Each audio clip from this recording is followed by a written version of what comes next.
बिस्मिल्लाहिर्रहमानिर्रहीम। अस्सलाम वालेकुम स्टूडेंट्स, मैं खलीलुर रहमान आपका टीचर। आज हमारा टॉपिक है structure of the basic programme. Basic programme को बनाने के लिए हम किन किन बातों का ख्याल रखेंगे, इस टॉपिक में हम डिस्कस करेंगे। जैसे कि यहाँ टॉपिक का टाइटल है structure of the basic programme.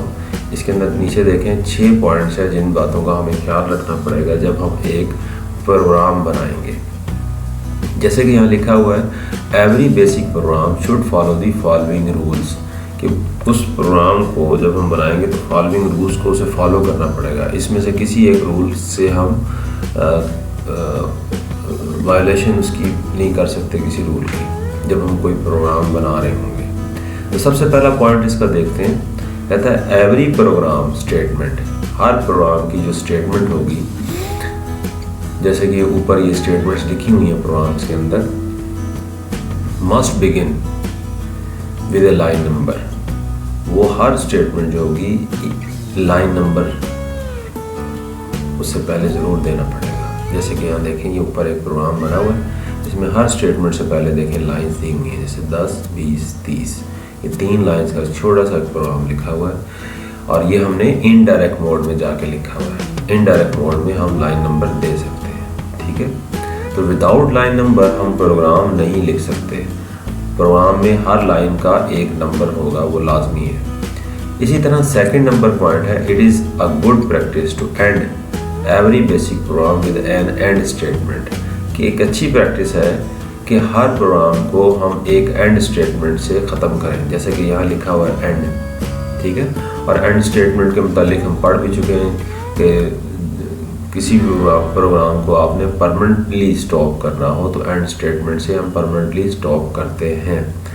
However, लेकिन फिर भी इट इज़ नॉट मैंडेटरी, यानी आपका प्रोग्राम अगर फ़र्ज़ किया 10 लाइनों का है और उसके बाद आप मज़ीद कोई लाइन नहीं लिखना चाहते तो 11वीं लाइन पर आप एंड स्टेटमेंट दे सकते हैं। अगर नहीं भी देंगे और उसके बाद कोई उस लाइन के बाद कोई भी लाइन नहीं आप देना चाह रहे, तो अगर एंड स्टेटमेंट नहीं भी देंगे तो आपका प्रोग्राम, वो फॉर एग्जांपल 10 लाइन्स का है तो 10 लाइन का प्रोग्राम एग्जीक्यूट हो जाएगा।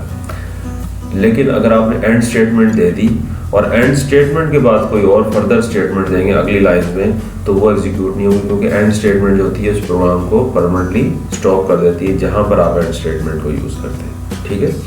लेकिन अगर आप एंड स्टेटमेंट नहीं यूज़ करते तो प्रोग्राम में किसी किस्म का एरर नहीं आएगा, ठीक है। तो इसीलिए उसने कहा it is not mandatory. Mandatory का मतलब होता है लाजमी, हर सूरत लाजमी कि आपने काम करना ही करना है।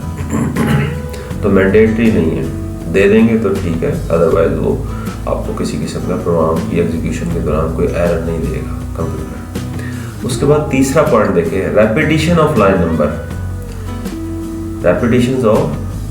Repetition of line number within a program is not allowed. यानी आपने जैसे एक छोटा सा एक प्रोग्राम है, इसमें अगर आपने 20 नंबर लाइन पर लिख दी एक स्टेटमेंट, आप चाहते हैं एक और लाइन लिखूं, स्टेटमेंट लिखूं जिसका लाइन नंबर फिर 20 में दे दूं, तो इस तरह से आप 2 स्टेटमेंट्स को सेम लाइन नंबर नहीं दे सकते, ये अलाउड नहीं है, ठीक है। एक वक्त में एक स्टेटमेंट का एक ही लाइन नंबर होगा, 2 डिफरेंट स्टेटमेंट का एक लाइन नंबर आप नहीं दे सकते। चौथी बात, 2 or more statements can be written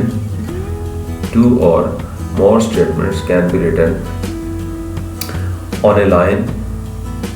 आप एक या एक से ज़्यादा स्टेटमेंट्स एक लाइन में लिख सकते हैं, बट लेकिन क्या होगा, they must be separated by A colon. ये कॉलन का सिंबल है। ऊपर देखें यहाँ इस प्रोग्राम के अंदर 10 नंबर लाइन में 2 स्टेटमेंट्स लिखी हुई हैं। पहली स्टेटमेंट क्या है, let x is equal to 10, यहाँ स्टेटमेंट खत्म होगी। उसके बाद देखें ये कॉलन सिंबल दिया हुआ है, एक और स्टेटमेंट इसी लाइन में लिखने के लिए। दूसरी स्टेटमेंट क्या है, let y is equal to 20, ये दूसरी स्टेटमेंट है। दोनों स्टेटमेंट्स एक ही लाइन में लिखी हुई हैं, लेकिन उनको सेपरेट करने के लिए कि दो स्टेटमेंट्स हैं, कॉलन सिंबल इस्तेमाल हुआ है। ठीक है, इसका मतलब क्या हुआ कि आपको जब भी आप समझते हैं कि दो छोटी छोटी स्टेटमेंट्स हैं और आप एक ही लाइन में देना चाहते हैं और वो एक लाइन में आपको ज़रूरत है दो स्टेटमेंट लिखने की, तो फिर आप कॉलन सिंबल से उन दो स्टेटमेंट्स को सेपरेट कर सकेंगे, जैसे कि ऊपर आपने यहाँ पर 10 नंबर 9 पे देख लिया। इसी तरह देखें पॉइंट नंबर 5 इन बेसिक यानी GW basic, variables can be used without declaration, कि वेरिएबल को आप डिक्लेयर किए बगैर यानी विदाउट डिक्लेरेशन, यानी डिक्लेयर नहीं करेंगे। डिक्लेयर करने का मतलब क्या है कि यहाँ पर देखें इस 10 नंबर लाइन में हमने वेरिएबल डिक्लेयर किया। वेरिएबल डिक्लेयर करने का मतलब क्या, हमने कहा जी let x is equal to 10, यानी हमने कहा कि x के अंदर आपने 10 रखवा दिया, इसको कहते हैं वेरिएबल को डिक्लेयर करना। इसी तरह यहाँ देखें आपने कहा जी y इज इक्वल टू 10, कि y के अंदर आपने 20 रखवा दिया, यानी कि y और x दो मेमोरी लोकेशन हैं जिनका नाम x और y है मेमोरी के अंदर यानी रैम में, और वहाँ पर आपने x में 10 रखवाया और y में 20 रखवाया, इसको कहते हैं वेरिएबल डिक्लेरेशन। नीचे देखें, लेकिन यहाँ पर 20 नंबर लाइन में sum is equal to x plus y, अगर मैं यहाँ पर एक और वेरिएबल डिक्लेयर कर देता और यहाँ पर मैं कह देता sum is equal to x plus y, ये इन्वर्टेड कोमा के विदाउट और ये सेमीकोलन भी ना यूज़ करता, मैं लिख देता sum is equal to x plus y, तो फिर क्या होना था, x प्लस वाई की वैल्यू सम में चली जानी थी। ठीक है, जैसे कि आप किसी वेरिएबल को डायरेक्ट भी करवा सकते हैं, वैल्यू असाइन करवा सकते हैं, तो उस तरह यहाँ पर तो उसने सिर्फ मैसेज दिया हुआ है सम इज इक्वल टू, ये इन्वर्टेड कॉमन हम हटा दें, सेमीकोलन भी हटा दें और sum is equal to x plus y लिखते हैं, तो इसका मतलब क्या होगा कि इसमें हम वैल्यू डायरेक्टली तो कोई असाइन नहीं हुई सम में, लेकिन x प्लस वाई का रिजल्ट जो है वो सम में चला जाएगा। ठीक है, तो विदाउट डिक्लेरेशन भी किसी वेरिएबल को हम यूज़ कर सकते हैं। यहाँ पर यूज़ तो नहीं किया हुआ, लेकिन हम ये इन्वर्टेड कॉमर्स और सेमीकोलन ख़त्म कर दें तो sum is equal to x plus y लिखें तो फिर ये डायरेक्टली इस्तेमाल हो जाएगा। ठीक है, इसी तरह नीचे आए,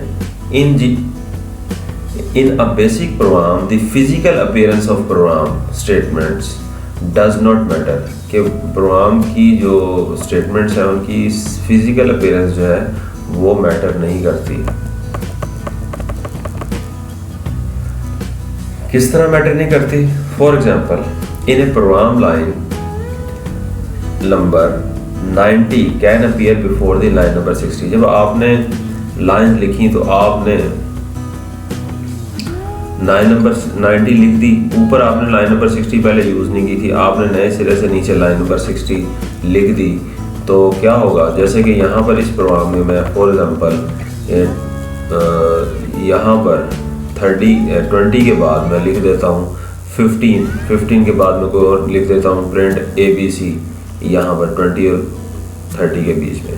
लेकिन जब इसको आप एग्जीक्यूट कराएंगे प्रोग्राम को, तो जो लाइन का जिस नंबर का लाइन पहले होगा वो एग्जीक्यूट होगी। जैसे कि यहाँ पर कहता जी for example in a program line number 90 can appear before the line number 60, however, लेकिन फिर भी the program statement will always execute according to the ascending order of specified line number. यानी आप प्रोग्राम लिखते हुए लाइन की तरतीब change कर सकते हैं, यानी ऊपर पहले 90 आ जाए, फिर नीचे 60 आ जाए, 60 के नीचे आप 30 दे दें, फिर उसके बाद फिर कोई और लाइन नंबर दे दें, स्टेटमेंट लिखते हैं। लेकिन आपके जहन में आपको ये पता होना चाहिए कि जो लाइन नंबर आप दे रहे हैं उसने पहले एग्जीक्यूट होना है, तो उसकी सीक्वेंस जब एग्जीक्यूशन होगी तो जो लाइंस के नंबर हैं उसकी सीक्वेंस के मुताबिक प्रोग्राम की स्टेटमेंट एग्जीक्यूट होंगी। यानी जिस लाइन का नंबर छोटा है, यानी यहाँ पर देखें लाइन नंबर 60 का नंबर छोटा है लेकिन वो 90 के बाद आपने लिख दी है,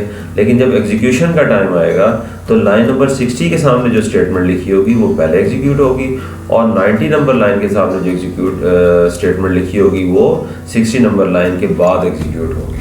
ठीक है, तो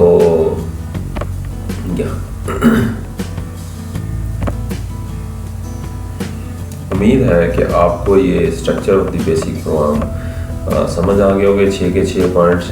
ठीक है, तो इंशाल्लाह हम नेक्स्ट लेक्चर में नए टॉपिक के साथ हाजिर होंगे। उम्मीद है कि आपको structure of the basic programme समझ आ गया। अगर समझ आ गया तो इस वीडियो को लाइक ज़रूर कर दीजिएगा, और हमारे चैनल को जिन लोगों ने अभी तक सब्सक्राइब नहीं किया वो इस चैनल को ज़रूर सब्सक्राइब कर दें। अस्सलामु अलैकुम।